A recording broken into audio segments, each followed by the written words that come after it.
Hinamak na manugang. Kabanata 361 kinagabihan, dumating si Alex Dixon sa itinakdang lugar sa oras.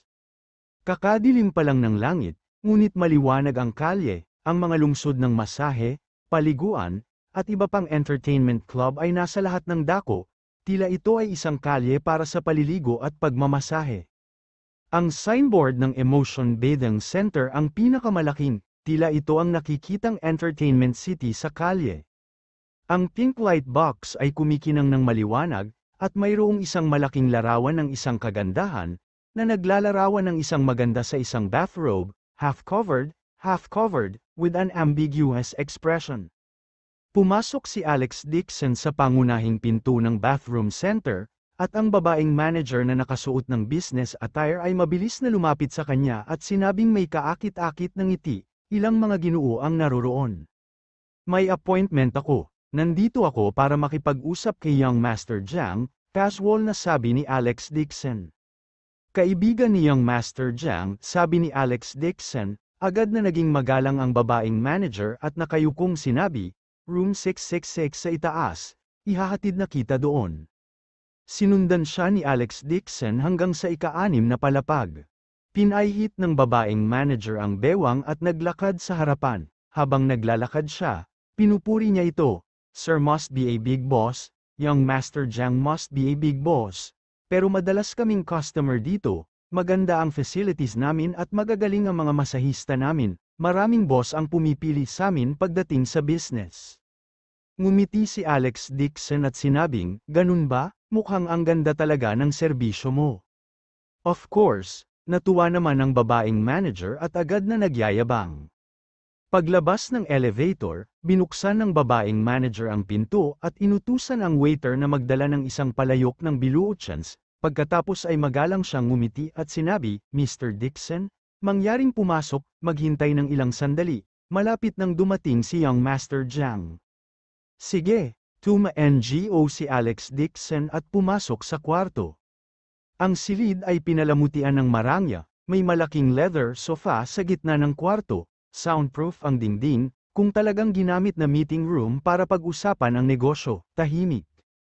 Gayunpaman, ang isang bilog na kama ng tubig na inilagay sa tabi ng bintana ay sumira sa kapaligiran.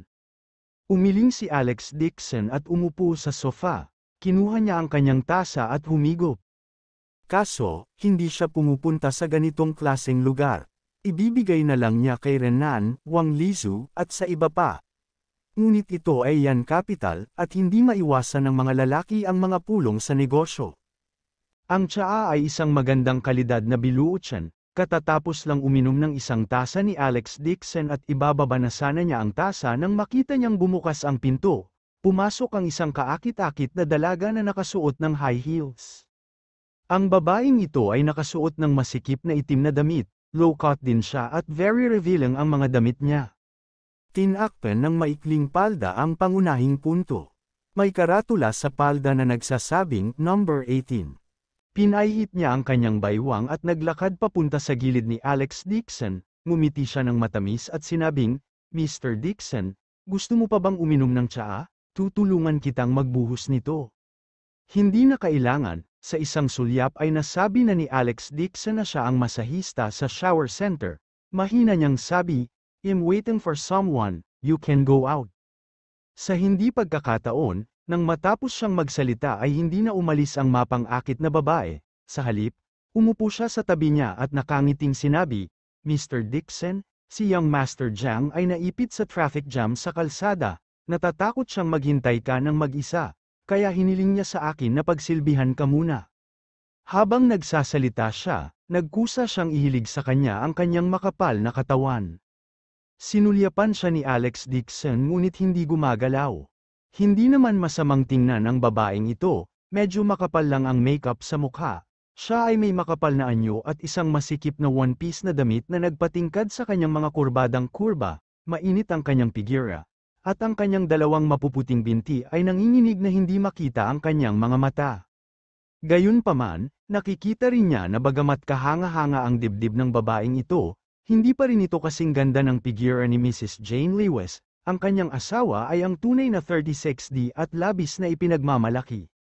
Ang babae ay parang isang malaking puting ahas, dumidikit sa gilid ni Alex Dixon, na may nakakaakit na ngiti sa kanyang mukha. Mr. Dixon, you guys are so boring, let me give you a massage. Isang malakas na amoy ng pabango ang nagmula sa kanyang katawan. Matagal nang nasa Yan Capital si Alex Dixon at matagal nang hindi natulog sa kanyang asawa, hindi niya maiwasang mapatingin sa babaeng ito ng ilang beses. Malaki talaga ang lugar na dapat malaki, kung hindi niya niyakap ang asawa at natutulog ng ilang araw, kaga ng baboy si Diao Chan. Napansin din siguro ni number 18 na nakita si Alex Dixon sa kwelyo niya at hindi man lang namumula, sa halip, sinadya niyang ituwid ang kanyang likod at nakangiting sinabing, Mr. Dixon, bakit hindi ka maligo at magsuot ng damit para makipagkwentuhan, nakakatamad. Lumipat si Alex Dixon sa gilid at nakangiting sinabi, bakit hindi mo alisin? You guys are so impatient, nagpout ang babae at hinubad ang palda pagkatayo niya. Tumayo din si Alex Dixon, pumunta siya sa bintana at tumawag, bulong niya ng ilang salita at saka mabilis na naglabas ng earpiece at inilagay sa tenga niya. Nang pumasok si Alex Dixon sa massage center, nakatanggap si Lee Weisbing ng tawag sa telepono. Bago pa niya marinig ang ilang salita, nabigla siya. Hindi pa siya nakita ni Meng Nooran na nawalan ng katinoan ng ganito at nagmamadaling nagtanong, Tita, ano po ang problema? Masama, laking gulat ni Lee Weisbing kaya nawalan siya ng malay at gulat na sinabi, ngayon lang ako nakatanggap ng tawag mula sa istasyon na nagsasabing si Alex Dixon ay nakikisali sa mga ilegal na aktibidad kasama ang babaeng masahista sa shower center at naaresto. Ano, imposibleng gawin yun ni Kuya Alex, laking gulat ni Meng Nooran na halos hindi na siya makapagsalita, nang bumalik siya sa katinoan ay umiling agad siya, dapat may mali. I think so too, the other party asked us to go to the shower center to recognize someone. Narinig ito ni Meng Nooran at dali-dali ding kinuha ang bag, Tita, alis na tayo dali, magdadala ako ng pera sakaling gamit natin ito paminsan-minsan. Ang dalawang batang babae ay isang parang langgam sa mainit na kawali, matapos kunin ang bag ay dumiretso sila sa labas ng pinto. Pagkalabas nila ng villa ay may humantong puting van sa harap ng pinto. Umupo si Meng Yu sa driver's seat at nagtanong, ano ang nangyari, Tita, ang dilim, saan ka pupunta? Nanlamig ang mukha ni Meng Nooran nang makitang si Meng Yu yun, sabi niya, it's none of your business. Taos-pusong sinabi ni Meng Yu, Nooran, napag-isipan ko na sa bahay, espesyal akong pumunta para humingi ng tawad sa inyo ni Tita, payag ka man na bumalik sa pamilya Meng o hindi, kasalanan ko ang nangyari sa nakaraan, ako huwag kang humingi ng tawad sa iyo ng titahiin, ngunit gagawin ko ang aking makakaya upang makabawi sa aking makakaya. Hindi inaasahan ni Meng Nooran ang kanyang biglaang pagbabago sa personalidad. Lamambat ang puso ni Lee Weisbing. Nang makita ang sunod-sunod na paghingi ng tawad ni Meng Yu, sinabi niya, hindi kami babalik sa pamilya Meng, ngunit ito ang intensyon mo, pinahahalagahan ko ang iyong kabaitan. Sabi ni Meng Yu, Tita, saan ka pupunta? Nasa bath center ang kaibigan ko at nagdi-discuss ng negosyo, sa huli, bigla siyang nakipag-inspeksyon at nahuli ng hindi sinasadya, pupuntahan ko siya ngayon, kung on the way, ipapasakay ko kayo. Nang marinig ni Lee Weisbing na sesanduan din niya sila, mabilis niyang sinabi, pupunta rin kami. Gusto siyang hilain ni Meng Nooran ngunit huli na ang lahat. Sabi ni Meng Yu na may nakakabigay puri ng ngiti, mabuti naman, ihahatid ka ni Tita doon, maginhawa sa maraming tao. Ang dalawang babae ay hindi pa nakatagpo ng ganoong bagay. Idinagdag ang taos-pusong paghingi ng tawad ni Meng Yu, hindi naghinala ang dalawang babae at mabilis na sumakay sa kotse. Kakapasok pa lang ni Lee Weisbing sa sasakyan ay bigla niyang nakita ang dalawang matipunong lalaki na nakaupo sa kotse. Nakaupo talaga si Young Master Lee sa passenger seat, agad siyang natakot at napasigaw sa gulat. Napagtanto ni Meng Nooran na hindi maganda ang sitwasyon at agad na gustong tumakbo ngunit nahuli siya ng dalawang matipunong lalaki, mariinding idiniin si Lee Weisbing. Binago ni Meng Yu ang kanyang dating sinseridad, ang kanyang mukha na puno ng pangungutya, at sinabing mapang-asar, tinatawag kayong mga tanga, kayong dalawa ay talagang tanga. Hindi nakakagulat na sinabi ni Alex Dixon na kayo ay susunod sa kanya at tatakbo ng buong puso, nagpunta ka pa para piyansahan siya. Kabanata 362 Meng Yu, how dare you lie to us? Galit na galit si Li Weisbing kaya namula ang mukha niya. Nagpumiglas si Meng Nooran na tumawag, hindi ako dapat naniwala sa'yo. Ano ba talaga ang gusto mo? Nooran, kapatid mo ako, naniniwala ka talaga kay Alex Dixon at hindi nakikinig sa akin, mabangis na sabi ni Meng Yu. Dadalhin ko kayo ngayon para makita ang totoong mukha ni Alex Dixon, para hindi kayo loyal sa kanya. Napasigaw si Meng Nooran sa gulat, ano ang ginawa mo kay Kuya Alex? Ngumisi si Meng Yu at sinabing, ano ang magagawa ko? Niloloko niya ang mga babae, hindi tulad ng pinipilit ko siya ng kutsilyo. Sumigaw si Meng Nooran, hindi ako naniniwala, naiinip na sinabi ni Meng Yu, kalimutan mo ito kung hindi ka naniniwala, maya-maya, makikita mo na ito ng iyong mga mata, gusto kong makita kung paano mo ipagtatanggol ang batang ito. Ang young Master Li, na tahimik sa lahat ng oras na ito, ay nagsabi sa isang madilim na tono, ang Dixon na ito ay nangangahas na saktan ako, ngayon ang araw na ito ay dapat siyang mamatay, gusto kong mawala ang kanyang reputasyon at makaalis sa Yan Capital. Number 18, hinubad ng masahista ang kanyang coat at mapang-akit na naglakad papunta sa gilid ni Alex Dixon, iniunat niya ang kanyang braso at gustong yakapin si Alex Dixon. Ngunit lumabo ang kanyang paningin, at siya ay nakaligtaan. Nang makita niya ng malinaw, nakatayo na si Alex Dixon sa hindi kalayuan, nakangiti ito sa kanya na may matamis na ngiti. Hindi ako naniniwala na hindi kita mahuhuli, ang numero 18 na masahista ay nagngangalit ang kanyang mga ngipin, ibinuka ang kanyang mga braso, at muling sinuntok si Alex Dixon. Nakasuot siya ng isang pare ng mataas na takong, na 10 pulgada ang haba, iginalaw niya ang kanyang katawan at muling sinuntok si Alex Dixon. Pero ngayon, na-miss na naman niya, ilang beses na sumulpot ang number 18 na masahista. Ngunit hindi man lang ginalaw ang damit ni Alex Dixon, agad siyang natigilan, marunong ba mag-teleport ang batang ito? Bakit parang sa tuwing gusto niya itong yakapin ay lagi niya itong nami-miss? Nagulat siya at nagalit, galit niyang tinapakan ang paa niya at sumigaw. Paano magkakaroon ng bisitang tulad mo? Lahat ng lalaki ang pumupunta para seluhin ako, gusto mo bang hulihin kita? Galit talaga siya hanggang mamatay, siya ay isang babae, at hinabol niya ang lahat ng lalaki sa bahay. Ito ay sobrang sobra, nakangiting sabi ni Alex Dixon, palagi na lang ang posture, hindi ka ba nagsasawa dito, ibahin natin ito ng bago, I promise I won't move this time, come and catch me. Humph, hindi ako naniniwalang hindi kita mahuhuli. Galit na galit ang number 18 na masahista kaya nagngangalit ang mga ngipin, nang makita niya ang kinatatayuan ni Alex Dixon, ibinalik niya ang sarili sa kanya. Isang malamig na simoy ng hangin ang umihip, na-miss ulit ang number 18, at halos tumama ang ulo niya sa pader.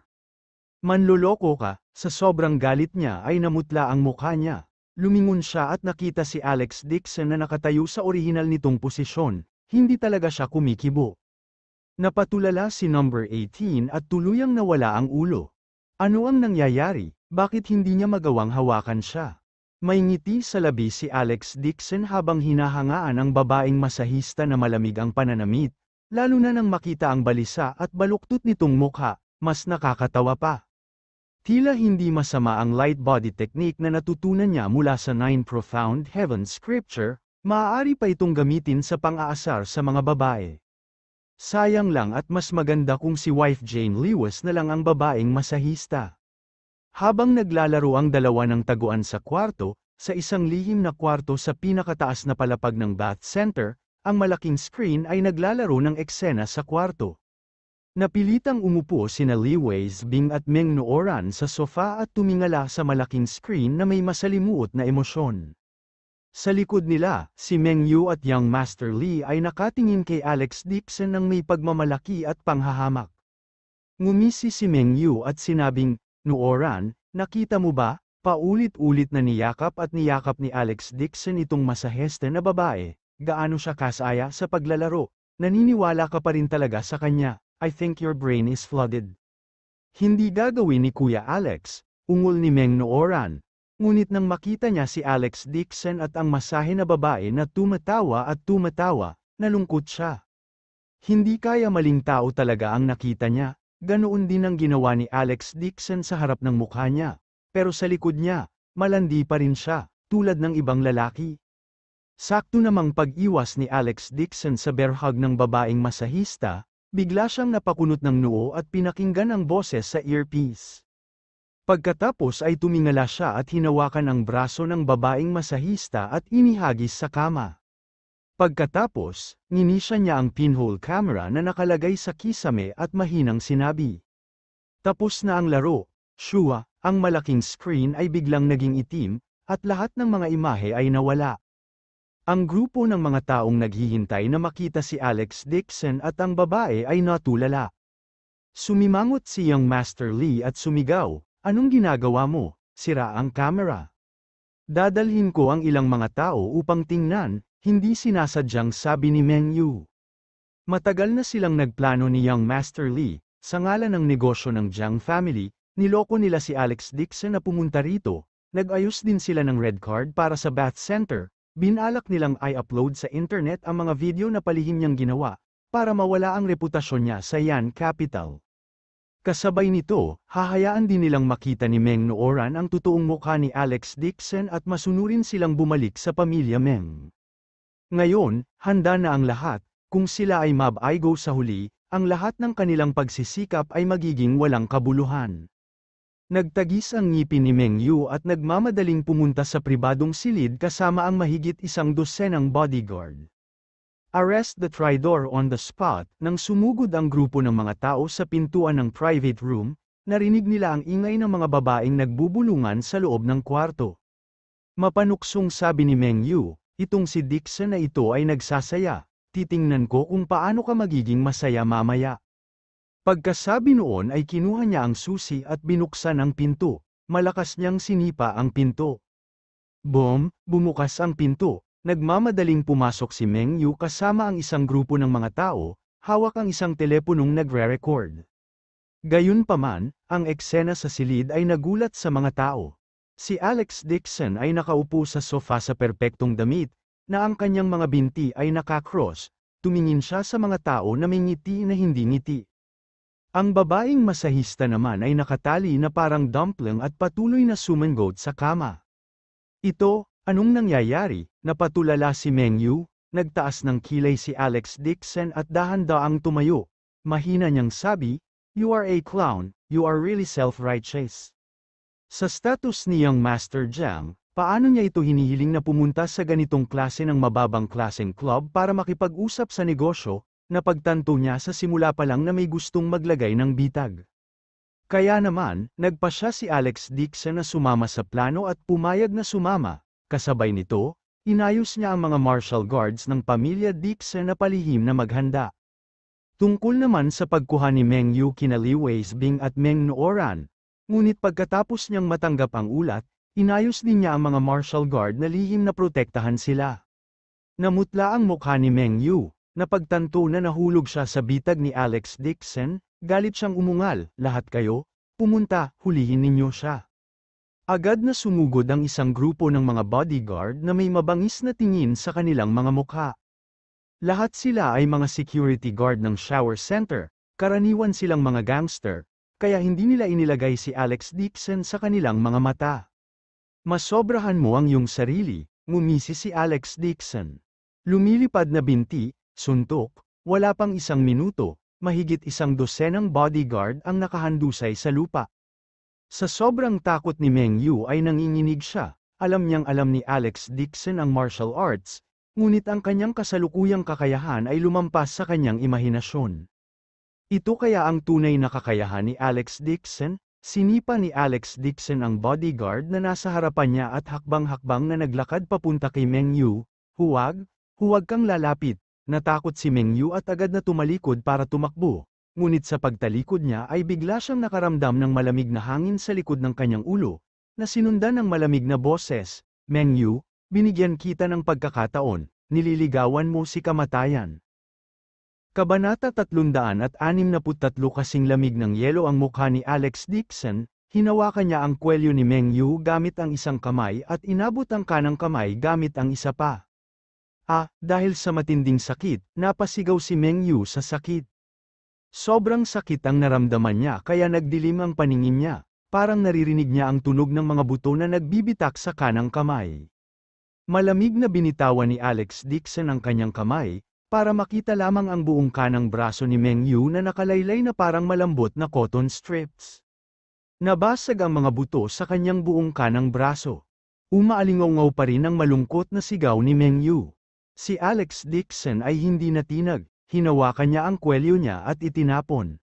Bang, parang sandbag ang katawan ni Meng Yu, sa sobrang lakas. Bumagsak siya sa salamin ng wardrobe, nabasag ang salamin sa sahig. Puno ng dugo ang kanyang buong katawan, at puno ng takot ang kanyang mga mata. Nanginginig siya kaya hindi siya makapagsalita.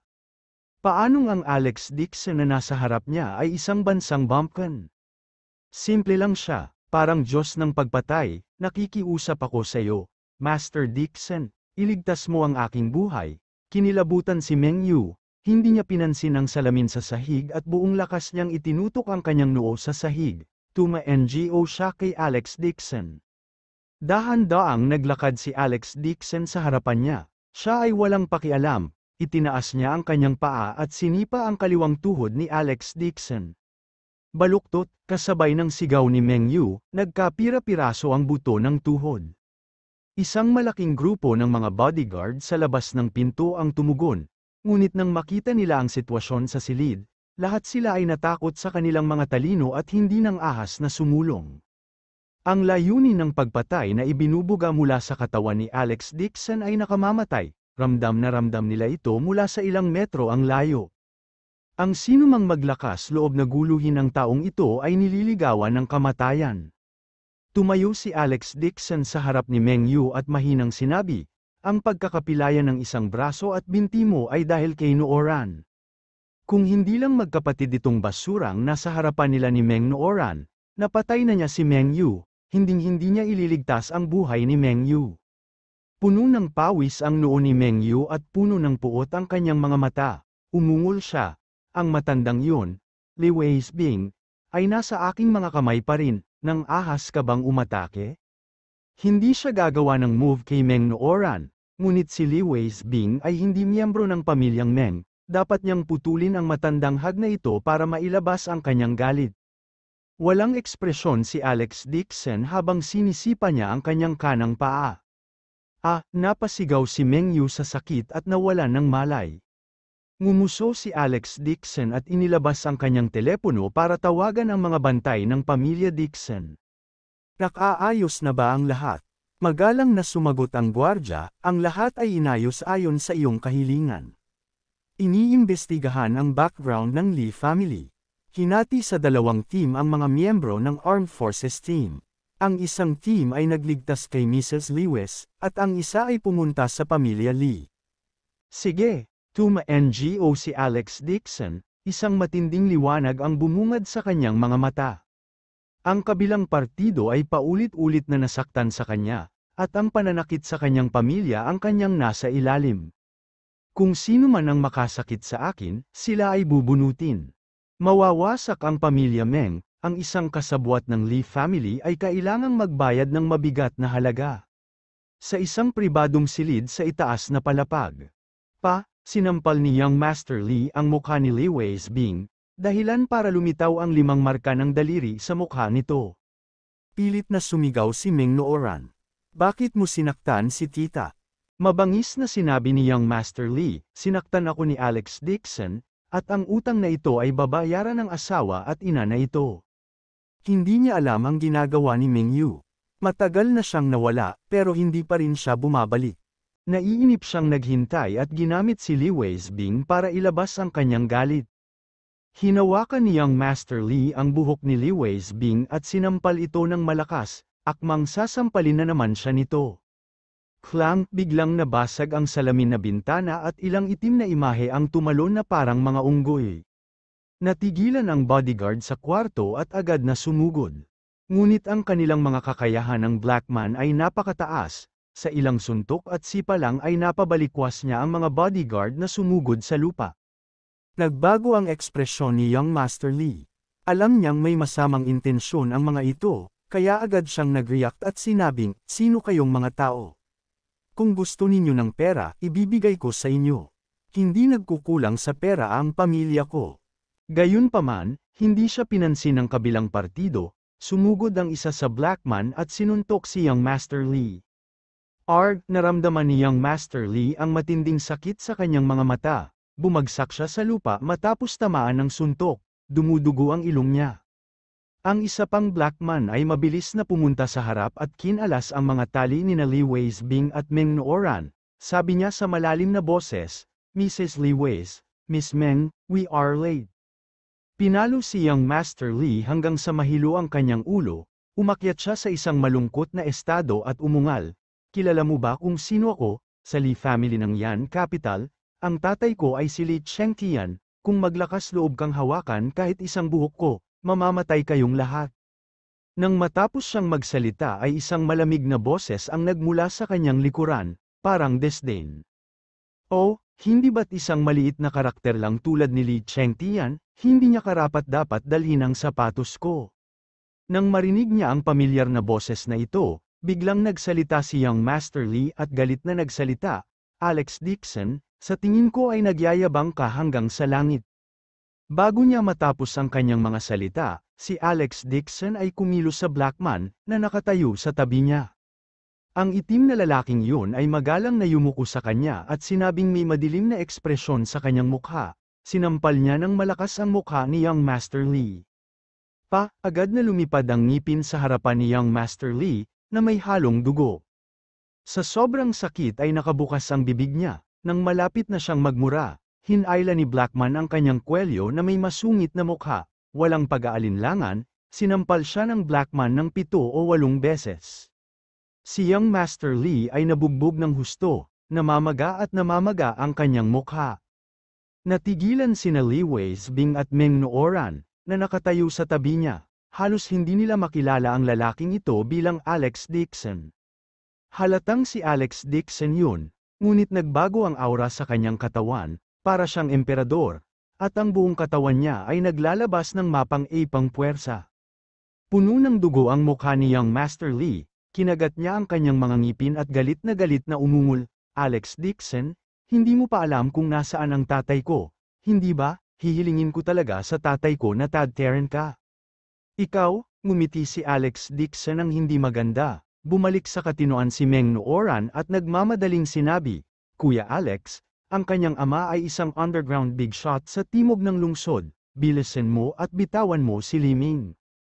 Ang mga ninuno ng Lee family ay mula sa underground powers at sikat sa Yan Capital. Bukod dito, napakalakas ng ama ni Li Ming, maging si Tio Hua ay napakagalang sa kanya. Sa makatuwid, kahit na ang reputasyon ni Li Ming ay hindi maganda, ang lahat ay natatakot pa rin sa kanya, at pinapayagan siyang gawin ang anumang gusto niya.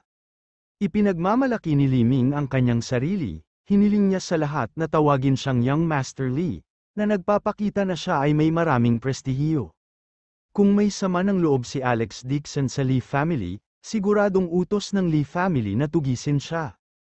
Ang isang pamilyang lang ni Meng ay hindi kayang protektahan si Alex Dixon, marahil kahit ang Jiang family ay ayaw na madamay sa gulo na ito. Sabi ni Li Ming na may kasamang mabangis na ngiti, "At least alam ng babaeng ito ang ginagawa niya. Ano sa tingin mo?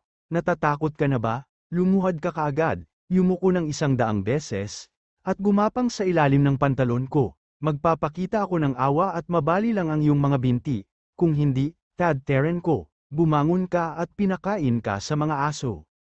Ang Blackman, na nakatayo sa tabi ni Alex Dixon, ay ang kapitan ng Dixon family's martial guards. Nang marinig niya ang mayayabang na salita ni Li Ming, hindi niya maiwasang umiling sa kanyang puso. Natatakot siya na hindi alam nitong si Lee ang totoong background ni Third Young Master. Kung magalit siya kay Third Young Master, matatapos ang Lee family. Ngumiti si Alex Dixon at kinuha ang remote control. Binuksan niya ang malaking screen at sinabing, "He's so powerful, just tell your dad about it on the spot." Nag-flash ang malaking screen at may lumabas na picture.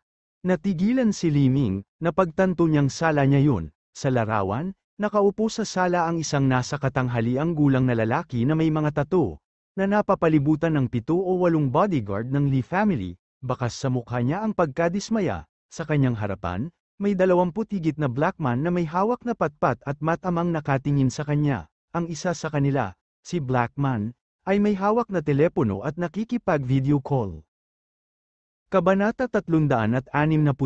Hindi inaasahan ni Liming na ang grupong ito ng Black Man ay pupunta sa kanyang bahay. Natigilan siya at napasigaw, "Dad, dali kumuha ka ng makakapatay kay Alex Dixon." Nang marinig ang boses ng kanyang anak, biglang itinaas ni Li Chengtian ang kanyang ulo, ang kanyang mga mata ay nagpakita ng isang walang awa na liwanag. Siya ay sumigaw, "Bitawan mo ang aking anak. Tay, iligtas mo ako." Sinamantala ni Liming ang pagkakataong umiyak. "Hindi lang ako sinaktan ng batang ito, sinabi rin niya na gusto niyang sirain ang lugar ko." Nais niyang magdagdag ng panggatong sa apoy at galitin ang kanyang ama na patayin si Alex Dixon. Tiniis ito ni Li Chengtian at sinabing may madilim na mukha, "Alex Dixon, wala akong pakialam kung anong uri ng sama ng loob mo sa aking anak. Ngunit kung hawakan mo ang buhok ng aking anak ngayon, hindi kita patatawarin." Tumayo si Alex Dixon at naglakad papunta sa nanginginig na si Liming. Bigla niyang sinipa si Liming sa lupa at malamig na sinabi, "Ano ang magagawa mo sa akin?" Tumama ang ulo ni Liming sa sulok ng mesa, agad na umagos ang dugo at napasigaw siya sa sakit. Duguan ang mga mata ni Li Chengtian, hindi niya inaasahan na ganoon pala kayabang si Alex Dixon. Naglakas loob pa siyang salakayin ang kanyang anak sa kanyang harapan. Sumigaw siya, "Huwag mong isipin na dahil lang sa kakaunti ang mga tao mo, makokontrol mo ang Lee family ko. Tumingin ka sa bintana, ngayon ang araw ng iyong kamatayan." Kasunod ng kanyang boses, isang nakakabinging ingay ang biglang umalingaw-ngaw mula sa labas ng bintana. Hindi napigilan ni Meng Nooran na tumalon sa bintana at namutla ang mukha niya sa takot. Mayroong higit sa 100 malalakas na lalaki na may mga patpat sa kanilang mga kamay at nagtipon sa ibaba, at nagmamadali silang umakyat sa hagdan ng may panganib. Kasabay nito ang tunog ng pagkasira ng pinto mula sa pinto. Isang black man ang tumawag at nagtanong ng ilang tanong. Pagkatapos, mabilis siyang naglakad papunta kay Alex Dixon at nagsumbong sa kanya na nakayuko. "Young Master, tinipo na ni Li Chengtian ang kanyang mga tauhan. May mga 150 sila. Mahigit 20 na security guard sa shower center ang nagkukumpulan din sa labas ng pinto. Mukhang gusto nilang pumasok." Napakalakas na sinipa ang kahoy na pinto kaya't gumawa ito ng bang, putok, pati ang alikabok sa kisame ay inalag. Tawa ng tawa si Liming. "Alex Dixon, hindi mo inaasahan to, di ba? This entire bath center belongs to Lee family. You better kneel down and out me out, or else today will be the day of your death." Si Li Weisbing ay hindi pa nakakita ng ganoong eksena. Nakita niya ang itim na pulutong ng mga thug sa ibaba. May mga taong sumisira sa pinto sa labas. Sa sobrang takot niya ay nanginginig ang buong katawan niya. "Alex, anong gagawin natin ngayon? Napapaligiran na tayo." Mabangis na saway ni Liming, mabahong talunan. "Sa tingin mo kaya mo akong sugpuin dahil nakita mo lang ang grupo ng mga kasuklam-suklam na tao? Sabihin ko sa iyo, ang Yan Capital ay hindi mo kanayunan, ito ay aking teritoryo." Mukha namang kalmado si Alex Dixon at nakangiting sabi, "Ganoon ba? Alex, bakit hindi ka nagmamadali?" Sabik na sabik si Li Weisbing na muntik na siyang mamatay. Nanginginig siya at sinabing, "Bilisan mo at tumawag ng pulis." Tumawa ng malakas si Liming, "Tumawag ka ng pulis, matandang hag, sa pagdating nila, patay ka na." Bang, bumagsak ang pinto, na nagdulot ng ulap ng alikabok. Gayunpaman, walang nagmamadaling pumasok mula sa labas ng pinto, nagkaroon pa nga ng sunod-sunod na pag-iyak. Sumimangot si Liming at mariing utos, "Anong nangyayari? Nasaan na siya? Kayong lahat pumasok kayo dito at patayin ang brat na ito." Gayunpaman, nagkaroon ng katahimikan sa labas ng pinto. Sa sandaling ito, walang pakialam na sinabi ni Alex Dixon, "Lahat kayo, pasok kayo." Nang matapos siyang magsalita, 30 o higit pang Blackman ang sumugod at maayos na pumila sa magkabilang gilid ng pinto. Ang isa sa kanila, si Blackman, ay magalang na yumuko sa kanya at nagulat, "Young Master, 20 tao sa labas ang inalagaan, mayroon ka bang ibang mga tagubilin? Manatili ka muna sa labas," sabi ni Alex Dixon, "huwag kang papasok nang wala akong bilin, masyadong masikip dito." Oo. Muling yumuko si Blackman at agad na inilabas ang kanyang mga tauhan. Napaupo si Liming sa lupa, naparalisa, at pinanood ang Blackman na lumabas ng pinto na parang tanga, puno ng gulat ang mukha niya. Higit sa 20 highly skilled bodyguards ang pinilayan lahat ng grupong ito ng mga tao sa loob ng walang 3 minuto.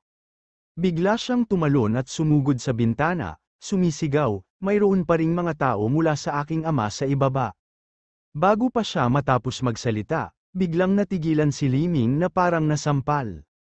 Nakita niyang bumagsak sa lupa ang mga magnanakaw sa ibaba. Sa sobrang takot ng iba sa kanila ay lumuhad sila sa lupa, nanginginig at nagmamakaawa.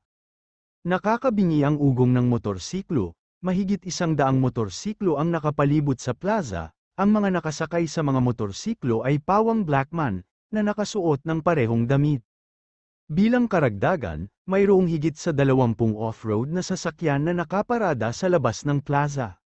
Lahat sila ay mga Hummer, ang mga sasakyang nabuo ni Hummers ay nakapalibot sa bathing center na parang metal na pader.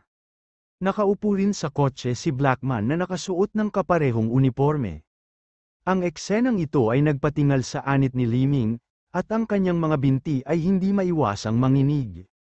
Ang orihinal na mataong Entertainment Street, sa pinakaabalang sandali na ito, ay ganap na walang laman, na parang naalis na. Natigilan din si Meng Nooran habang nanunood, halos nakalimutan na niyang huminga. Ang grupong ito ng Blackman ay masasabing isang hukbo. Tuluyan nang bumagsak si Liming sa lupa, nanginginig ang labi niya at hindi siya makapagsalita. Sa screen, namutla na ang mukha ni Father Lee, at napaupo siya sa upuan, nanginginig ang buong katawan. Ang kanyang mga nasasakupan ay parang mga langgam laban sa isang elepante sa harap ng hukbo ng Blackman. Sa sandaling ito, maraming malalakas na ilaw ang biglang sumilaw sa bintana. 7 hanggang 8 military helicopter ang lumipad mula sa malayo at umikot sa himpapawid. Paulit-ulit na nagwawalis ang mga nakasisilaw na ilaw. Natigilan si Alex Dixon at napakunot ang noo sa pagtataka. Pinakilos lang niya ang mga martial guards ng pamilya Dixon, ngunit hindi niya hinayaan ang mga helicopter ng martial guards. Ito kaya ang backup plan ng Lee family. Sa sandaling ito, biglang tumunog ang busina ng helicopter. Isang malamig na boses ng babae ang nanggaling sa busina. "Kuya Alex, ayos ka lang ba?" Napakunot ang noo ni Alex Dixon nang marinig ang boses. Siya subconsciously tumingin up. Nakita niya ang isang pulang figura sa isang military helicopter sa labas ng bintana, ang kulay alak na mahabang damit ay kamakaway sa hangin, at ang kanyang buhok ay nililipad sa hangin. Si Su Ching-cheng yun. Kinuha ni Alex Dixon ang telepono at tinawagan si Su Ching-cheng. Walang magawa niyang sinabi, "Ching-cheng, bakit ka nandito?" Sinabi ni Su Ching-cheng, "Kakabalik ko lang sa Yan Capital at hahanapin mo lang sana nang marinig ko ang Lee family ay nag-provoke sa'yo. Dapat ko bang sirain ang Lee family? Basta't sinabi mo, agad kong ipapawala kay Lee pamilya mula sa mundo." Si Liming, na nakahandusay sa lupa, sa sobrang takot ay halos mabasa niya ang kanyang pantalon. Hindi siya nakitang makilala si Su Ching-cheng, ngunit nakilala niya ang simbolo sa helicopter ng militar. Ito ay isang emblem ng pamilya sa hugis ng isang apoy. Ito ay ang mga pribadong gwardya ng Su family. Ang emblem na ito ay naging sanhi ng lahat sa Yan Capital na manginig sa takot. Bakit nandito ang Su family? Hindi lang naparalisa si Liming sa takot, maging ang kanyang ama na nasa big screen ay takot na ang kanyang puso ay tumibok ng husto, halos gusto na niyang lumuhad. Pamilya Su, isa itong clan na tinitingala ng Lee family. Anong ginawa nitong unfilial na anak ko para maakit ang Su family? Lalo na nang marinig niya ang casual na sinabi ng babae na gusto niyang sirain ang Lee family sa loudspeaker, napangiwi ang anit ni Father Lee, hindi niya napigil ang lumuhad sa lupa. Hindi niya makita kung sino ang babaeng iyon, Ngunit kung gusto niyang sirain ang Lee family, gagawin din ng Su family, ilang salita na lang, hindi na kailangan na siya mismo ang gumawa. Dagandong, mahigit 10 truck ang lumipad, at ang logo ng Su family ay nasa katawan din ng mga truck, isang malaking grupo ng mga maskuladong lalaki na nakasuot ng camouflage suit ang tumalon mula sa mga truck, sila ang Private Riot Squad ng Su family. Kabanata 365 mayroong higit sa 300 sa kanila. Walang magawa si Alex Dixon sa kanyang mukha, pinakilos niya lamang ang isang katlo ng mga bantay ng pamilya Dixon, ngunit ayaw niyang gumawa ng masyadong ingay. Gayunpaman, nag-aalala si Su Ching-cheng, hindi lang niya inilipat ang helicopter mula sa Su family, ngunit tinawag din niya ang riot squad ng Su family. Sa pagkakataong ito, hindi niya magawang maging low profile kahit na gusto niya. Nanghina ang mga paa ni Li Weisbing habang inalalayan niya si Meng Nooran at sinabing, "Ito, sino ang mga taong ito?" Ang mga mata ni Meng Nooran ay komplikado, tiningnan niya ang magandang figure sa helicopter at mahinang sinabi, dapat sila ay mula sa Su family. Alam niyang pumunta si Su Ching-cheng sa Jinling para hanapin si Alex Dixon, ngunit hindi niya alam kung ano ang eksaktong nangyari sa kanilang dalawa, bagamat hindi niya naiintindihan. Alam niya na si Alex Dixon ay dapat magkaroon ng malalim na relasyon sa Su family. Natakot na siya sa mga black man na ito, pati na rin ang eroplano at ang Hummer, lahat ay ipinadala ng pamilya Su. Hinawakan ni Alex Dixon ang kanyang telepono at tumingala sa pulang anino sa di kalayuan. Sabi niya, "Mabuti naman ngayon, salamat sa pagpunta mo rito." "Ibig mong sabihin pwede na akong bumalik?" Tahimik na sinabi ni Su Ching-cheng. "Matagal ka nang nasa Yan Capital. Ngunit hindi mo ako tinawag, akala ko ay galit ka pa rin sa akin dahil sa nangyari kay Jinling." Ngumiti ng mapait si Alex Dixon at sinabing, "Matagal ko nang nakalimutan." Pinag-uusapan niya ang tungkol sa pagpapanggap na lasing bago umalis sa Jinling. Sa oras na yon, nagpanggap si Su Ching-cheng na lasing at gusto siyang itulak pababa sa silid ng hotel, ito ay isang mahalagang bagay. Pero tumanggi siya. Pagkatapos noon, nang dumating siya sa Yan Capital at hindi hinanap si Su Ching-cheng, nakaramdam din siya ng hiya. Ngunit hindi ko nakalimutan, mas mabilis na nagsalita si Su Ching-cheng at sinabi sa mahinang boses, "Kuya Alex, sa anumang kaso, hindi mo kasalanan yun, ito ay sarili kong bulok na ideya." Nabulunan at bumuntong hininga si Alex Dixon, "Hindi mo kasalanan." Sa huli, siya rin ang sumire sa engagement at iniwan si Su Ching-cheng para pakasalan si Jane Lewis. Sa oras na yon, hindi niya inasahan na si Su Ching-cheng ay napakatapat sa kanya. Naisip niya na ang isang mayamang binibini tulad ni Su Ching-cheng ay mabilis na makakalimutan ang tungkol sa kanya. Hindi niya inaasahan na pagkatapos ng 4 na taon, hindi lang nagpakasal si Su Ching-cheng, hinabol pa siya nito hanggang kay Jinling. Tungkol kay Su Ching-cheng, si Alex Dixon ay nakaramdam ng pagkakasala sa kanyang puso, talagang gusto niya ang asawa na si Jane Lewis. Ngunit iginiit din ni Su Ching-cheng na hindi niya ito pakasalan. Hindi niya alam kung paano lulutasin ang hindi pagkakasundo na ito. Pagkaalis ni Su Ching-cheng kasama ang kanyang mga tao, humakbang pasulong si Alex Dixon at mahinaong umupo sa sofa, pinag-cruise niya ang kanyang mga paa. Tahimik sa labas ng bintana, naghiwa-hiwalay na ang mga bantay ng pamilya Dixon, naiwan lamang ang isang bahagi sa kanila na nakabantay. Sa malaking screen, ang ama ni Lido ay nakaluhod sa lupa, nanginginig, wala man lang siyang lakas para tumayo. Si Li Ming ay nakahiga sa lupa, nakaluhod ng malalim, damapo ang kanyang noo sa lupa, at hindi na siya naglakas loob na itaas ang kanyang ulo muli. Ang ama ni Lido ay mukhang maluha-luha. Nanginginig na yumuko siya sa camera, "Mr. Dixon, hindi ko naturuan ng mabuti ang anak ko, wala talagang utak ang unfilial son na ito. He actually dares to provoke you. I please Mr. Dixon to spare this unfilial son's life. Siguradong paparusahan ko siya ng matindi pagbalik niya, sa pag-iingat mo sa buhay ng anak na ito. Handang ibigay sa iyo ng Lee family ang gusaling ito bilang kabayaran kay Mr. Dixon." Hingal na hingal ang karamihan. Ang bathing center na ito ay ang pangunahing haligi ng ari-arian ng Lee family. Ang lupa at mga gusali ay pag-aari ng Lee family. Hindi nila akalain na papayag ang ama ni Lido na gumastos ng karaming pera para lang makahingi ng awa. Si Alex Dixon naman ay nagulat, ang mga gusaling ito ay sulit lamang na 200 hanggang 300 milyon sa pinakamaraming halaga, at hindi niya naisip na ito. Nang makita ang walang ekspresyong mukha ni Alex Dixon, nagmamadaling itinaas ni Liming ang kanyang katawan, lumuhad sa lupa, at gumapang sa paanan ni Alex Dixon, yumuko.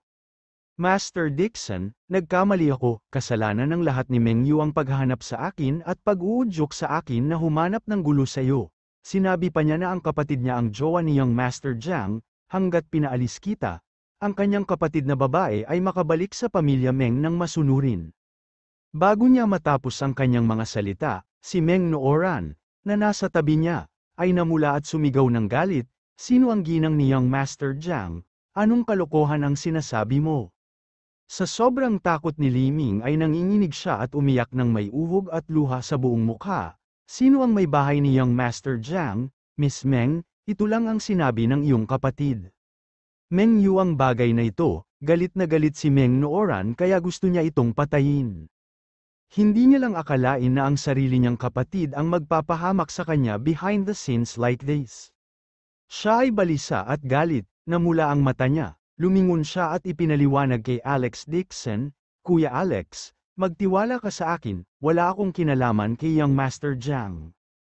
Alam ko, kalmadong tuma-NGO si Alex Dixon sa ulo, lalo siyang nahihiya kay Meng Yu.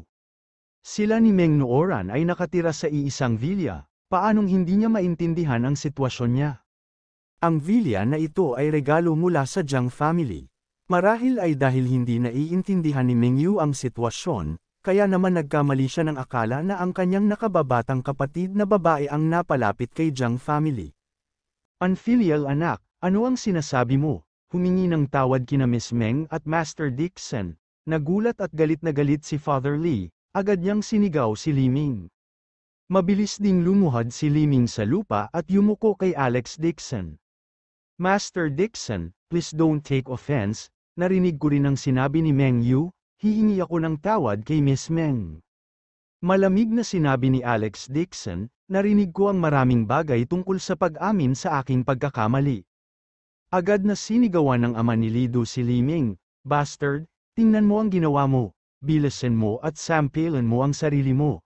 Hayaan mong kumalma sina Master Dixon at Miss Meng." "Tatay," nang inig ang katawan ni Liming at naging berde ang mukha. Siya ay pinapabura ng Lee family mula noong siya ay bata pa, at hindi pa siya nabugbog sa buong buhay niya. Lagi niyang nakukuha ang anumang gusto niya. Pero ngayon, gusto ng tatay niya na sampilin niya ang sarili niya. "Ano ka pa nakatayo dyan, gawin mo na, kung hindi, umalis ka na sa Lee family. Walang kasing unfilial sa Lee family. Kung gusto mo akong patayin, magagawa mo lahat ng gusto mo." Halos umungol si Father Lee sa galit. Kung hindi dahil wala siya, siya na mismo ang sumampal sa nakakadismaya na alibughang ito. Ang anak na lalaki na ito ay pangalawang anak ng Lee family. Pumikit siya dito, hindi niya akalain na ang bastard na ito ang magpapagulo ng ganito kalaking gulo. Hindi lang siya nagdala ng kapahamakan sa Lee family, na-provoke din niya ang Su family. Iyon ay ang Su family, isang lalaking kayang mawala sa mundo ang Lee family sa isang salita lang. Kahit 10 Lee family ay hindi kayang masaktan siya. Nang makitang determinado ang kanyang ama na sipin siya palabas ng bahay, natakot si Liming kaya nag-init ang kanyang pantalon, at naiihi pa niya ang kanyang sarili. Wala man lang siyang kakayahan, kung wala ang Lee family, mas masaya pa siya sa isang pulubi. Natakot si Liming at mabilis na sinabi, "Master Dixon, mali ako, sasampalin ko ang sarili ko ngayon." Pagkasabi noon ay itinaas niya ang palad niya at sinampal ang sarili. Hindi nang ahas si Liming na paglaruan siya ng sampal na ito. Nakaramdam siya ng matinding sakit sa kanyang mukha, napasigaw siya sa sakit. Gayunpaman, malamig ang ekspresyon ni Alex Dixon, nang walang sabi-sabi, hindi nang ahas na huminto si Liming. Lumuhad siya sa lupa at patuloy na sinasampal ang sarili. Malambot at malambot ang kanyang balat, pagkatapos ng ilang sampal, tumulo ang dugo sa gilid ng kanyang bibig. Napakasakit na patuloy na umaagos ang mga luha. Nanood ang ama ni Lido sa screen at nakaramdam ng kirot sa puso. Malapit na siyang humingi ng awa. Biglang, dahan-daang itinaas ni Alex Dixon ang kanyang ulo at malamig na sinabi, "Ano ang tungkol sa iyo?" Ako, natigilan ng ama ni Lido at nanigas ang kanyang katawan. Baka ang intensyon niya ay hayaan siyang mabugbog din. Malamig na ngumisi si Alex Dixon, kasalanan ng ama ang hindi pagtuturo sa kanyang anak, hindi mo man lang naiintindihan ang simpleng prinsipyo nito. Laking gulat ni Father Lee na ang kanyang anit ay namamanhid, at ang kanyang mukha ay naging purple. Buti na lang nabugbog ang anak niya, gayunpaman, bilang master ng Lee family, pati na rin ang isang malaking shot sa katimugang rehiyon, siya ay isang ambisyoso at ambisyosong tao. Kung luluhod siya sa lupa at sasampalin ang sarili sa mukha, sino ang magpapasakop sa kanya sa hinaharap? Walang pakialam na sinabi ni Alex Dixon, kung ganoon nga, hindi na kailangang isagawa ang Lee family. Bago niya natapos ang kanyang mga salita, ang ama ni Lido ay agad na lumuhad sa lupa sa takot at nagmamadaling sinabi, "Master Dixon, kasalanan ko kung hindi ko tinuruan ng mabuti ang aking anak, siya ay nararapat na parusahan." Pagkasabi noon ay walang pag-aalinlangan niyang itinaas ang palad at sinampal ang sarili sa mukha. Sa screen, lumuhad ang ama ni Lido sa lupa at sinampal siya mula kaliwa hanggang kanina. Sa silid, 12-dosenang beses ding sinampal ni Liming ang sarili, puno ng dugo at luha ang mukha niya. Abangan ang susunod na kabanata.